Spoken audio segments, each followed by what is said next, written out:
నిన్నోడు కొట్టిండు నువ్వు బాగానే ఉంటుంది. నిన్నెవడు కొట్టిండు? మంది కొడతారా? ఎవడు కొట్టిండే?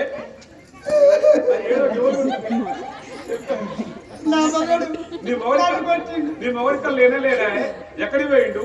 ఎప్పుడు వచ్చి నేను ఎందుకు కొట్టిందే వాడు? ఎక్కడ పోయిండు? వీళ్ళందరికి వచ్చిన బాధ నాకున్నది. ఎప్పుడు కొట్టిందే?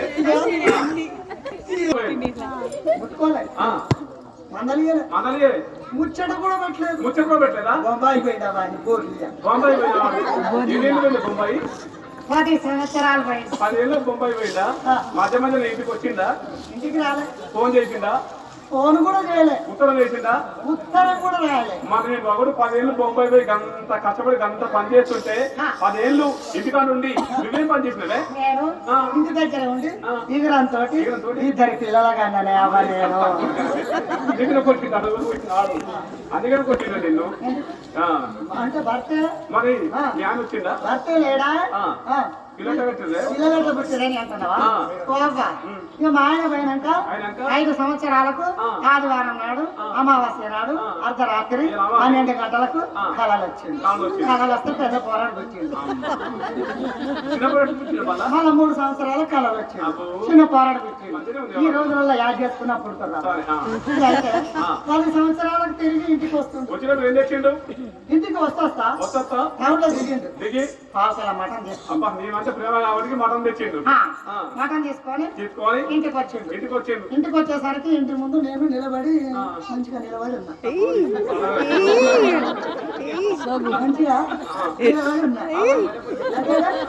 నిలబడి ఉన్న తర్వాత ఇంటి ముంగడికి వచ్చిండు.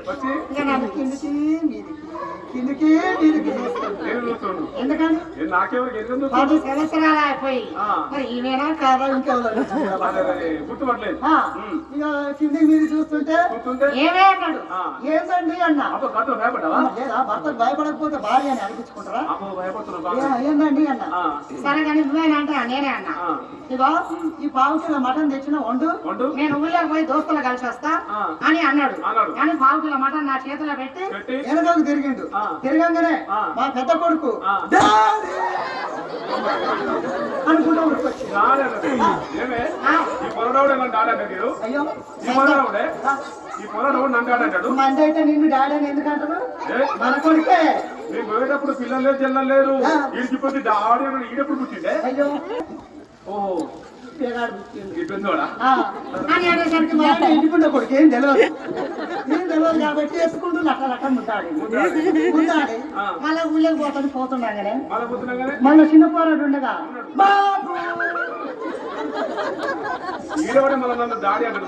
ఆడు పెద్దోడు ఈడు చిన్నోడు అని చెప్పిన. ఆడు పుట్టినాక 3 ఏళ్ళకి ఈడు పుట్టిండు. చెప్పేసరికి చిన్నోడు ఎత్తుకున్నాడు.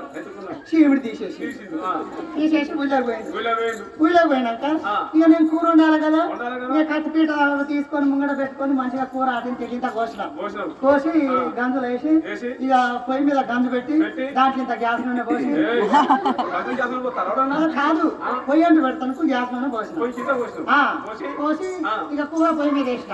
ఇక ఉప్పు మిరపకాయ ఉల్లిగడ్డ చింతపండు మాల్ మసాలా ఎచ్చం గిచ్చం అలా అన్ని వేసేసరికి ఇక కూర గుమ్మ గుమ్మ గుమ్మ గుమ్మ అని వాసన వస్తుంది.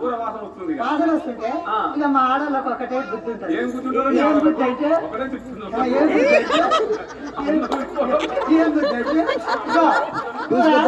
మా ఆడలకు ఏం బుద్ధి ఉంటుందంటే కూర కలబెట్టుకుంటా ఎట్లుంటుందో అని ఒక సుక్క అరిచేతులు వేసుకొని నాకేసరికి కూర మంచి గుమ్మ గుమ్మ గుమ్మ వాసన వస్తుంది. బ్రహ్మాండంగా ఉంది. ఆయన రాకముందుకే ఇంత తినాలనుకున్నా అనుకోని అంతకు ముందే అర్ధసేరు బియ్యం అన్నం వండుకున్నా. అర్ధసేరు బియ్యం అన్నం మా అవ్వగారు పెట్టిన గంటే బుగ్గేంటి గంటే లోతు గంటే ఆ గంట గంజలో పెట్టి తిప్పేసరికి 1/2 కిలో మటన్ నాకే వచ్చింది. అర్ధసేరు బియ్యం అన్నం 1/2 కిలో మటన్ ఒక ముద్ద తిని ఇక మళ్ళీ ఎరగనట్టే సప్పుడు చేక మా ఆయన వచ్చేసరికి నిలబడినా. మా ఆయన ఊళ్ళో పోయిండు. దోస్తులు కలిసిండు కలిసిండు కోటర్లు బీర్లు బాగా తాగిండు తాగిండు తాగి ఊపుకుంటా వచ్చిండు వచ్చింది ఇక. వచ్చి ఏమే ఆ, ఇంట్లో ఉన్నావా అరే ఇంట్లో ఉండకపోతే ఊపుకుంటావా నువ్వు ఉన్నావా ఉన్నా అన్నం పెట్టే కడుకోపని మకం అన్నం పెట్టనేసరికి కడుకోపని మకం అనేసరికి ఏందే? కడుకోపని మకం రాకరాకంటే మొఖం వస్తే వచ్చిందే. మగనాడు 3 ముఖాలు చూస్తుండు ముండా కొడుకు ఏయ్! ఉన్నాయి 2 మొక్కలు 3 మొక్కలు ఎక్కడి ఏం ముఖాలు అనుకున్నావు ఏం మొఖం గాజు ముఖం బొక్క ముఖం నా ముఖం గిన్నె ముఖం బొక్క ముఖం నా ముఖం గంజు ముఖం బొక్క ముఖం నా ముఖం ఈ మొఖం. ఊరి ఊరి మీద చూస్తున్నాడు ఏమే అన్నాడు ఏయ్! ఆ? కూరబెట్టుకో ఒకటే బొక్క అయితే పులుసు పోసినవేంటే కూరవేయ్ అని మా ఆయన అనేసరికి మరి కూర పావుకిలో కూర తెచ్చి ఉన్నది ఒకటే బొక్క ఏపిది కూర అయిపోయిందని చెప్పొద్దునా కొడతాడు ఏం చేయమంటావండి నేను కూర పొయ్యి మీద వేసి బిందె తీసుకొని మంచినీళ్ళ కోసం బోరింగ్ దగ్గరికి పోయినా మీ అమ్మ నాయన వచ్చి పెట్టుకొని తిన్నారని చెప్పిన చెప్పేసరికి ఆ కూర అగో, మంట దాడితే కూర కరిగిపోయి ఆ, ఇక అప్పటికి నాకు మా అత్తకు వాడలేక 5 సంవత్సరాలు అవుతుంది 5 సంవత్సరాలు అయ్యేసరికి మీ అమ్మ నాయన వచ్చి పెట్టుకొని తిన్నారని చెప్పిన చెప్పేసరికి ఆ మాట మా అత్త విన్నది ఆ మాట మా అత్త విని అమ్మ నా కోడలా నా కొడుకు పోయి 10 సంవత్సరాలైనా ఒకనాడన్న పిలిచి బుక్కెడు అన్నం పెట్టను దానివి ఈ రోజు నా కొడుకు రాగానే నా మీద తాకట్టు చెప్తున్నావని మా అత్త ఏం చేసింది దమ్మ ఉరికొచ్చింది నన్ను వంగబెట్టింది పట్టకున బుక్కింది. కానీ నేను ఆడుకుందామా పాడుకుందామా ఏమైనా ఆట ఆడుకుందామా పాడుకుందామా వా. ఉద్యానానికి వచ్చాము వా, వా. ఏం ఆట ఆడుకుందాం ఏం పాట పాడుకుందాం రోజు మేము వస్తున్నాం ఆడుకుంటున్నాం పాడుకుంటున్నాం పోతున్నాం మరి ఏం ఆట ఆడుకుందాం ఇవాళ ఏమాట ఆ. ముంగడ పిచ్చి కొట్టుకునే ఆట ఆడుతున్నాం బయట కూర్చుని ఆడే వాళ్ళు తలకుండా అయ్యో బాలలకు వచ్చింది బతుకమ్మ పండగ పెద్దలకు వచ్చింది పెద్దరావాస పండగ ఆ. తీరు అయినట్టు పూలు తెంపుకున్నాం బతుకమ్మ పాటలా? బతుకమ్మను తెంచుకున్నాం బతుకమ్మను ముంగడ పెట్టుకొని చప్పట్లు కొట్టుకున్నాం నాకు వస్తాయి పాడనా పాడు. పాడదామా పాడు.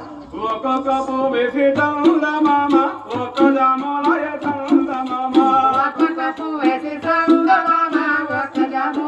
చందమామ రెండేసి పూలేసి చందమామ రెండు జామలాయ చందమామ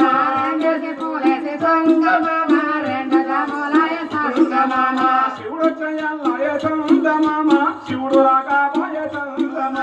శివుడు చెయ్యాలయ చందమామ శివుడు రాకాయ చందమామ మూడేసి పూలేసి చందమామ ఏ పాడకాడు దయచేసి ఏమైంది మాట్లాడుతుంది ఏం పాట నీ పాట కట్టిదా రెండేసి మూడేసి నాలుగేసి ఏసుడే కదా తీసులేరా ఇక పాట తీయరు మళ్ళా పూలు ఎత్తడం పూలు తీయరు మళ్ళీ బయటికి పాట పాడితే అలా ఎత్తడం మళ్ళీ తీయరు నాకు ఈ పాట పాడితే ఎట్లుండాలి ఎట్లుండాలి వద్దుగా మలకలు ఉండాలి మలక నాకు రావు నీకు కొత్తయా నాకు ఈ పాట నచ్చలే ఇక మంచి పాట వాడిగా నాకు చిన్నగా వస్తది. ఇక్కడ చిరకంలో ముడగట్టుకొని చదువు చదువుతా చదువు సరే ఏ లక్ష్మిని మహిమలే గౌరమ్మ చిత్రమై దోచనమ్మ గౌరమ్మ శ్రీలక్ష్మి మహిమలే గౌరమ్మ చిత్రమై దోచనమ్మ గౌరమ్మ భారతదేశది వెయ్యి బ్రహ్మకెళ్ళాలి భారతదేశదివై బ్రహ్మకిల్లాలివై పరగా శ్రీ లక్ష్మీబాయి గౌరమ్మ భార్య వైద్యుని హైతుని గౌరమ్మ శ్రీలక్ష్మి మహిమలే గౌరమ్మ చిత్రమై దోచనమ్మ గౌరమ్మ ఒళ్ళంతా బంగారమే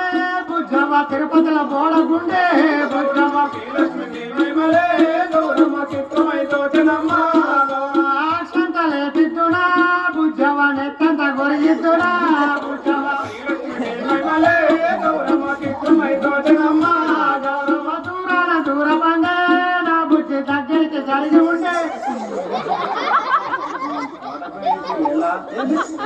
దగ్గర జరిగిపోయిందే దగ్గరికి ఇంకో పాటకు అక్షరానికి 60 అర్థాలు ఉన్నాయి శ్రీ లక్ష్మి నీ మహిమలు అనగా తిరుపతిలో లక్ష్మీదేవి పూజలు రకరకాలుగా జరుగుతాయి ఒళ్ళంతా బంగారం అంటే తిరుపతి కన్నా విగ్రహం మొత్తం బంగారం మరి అక్షంతలు వేసి నెత్తి కొరిగిద్దును అనగా న్యాయ బ్రాహ్మణ మంగళాయన ఏం చేస్తాడు దగ్గర కూర్చుండబెట్టి గిన్నెలు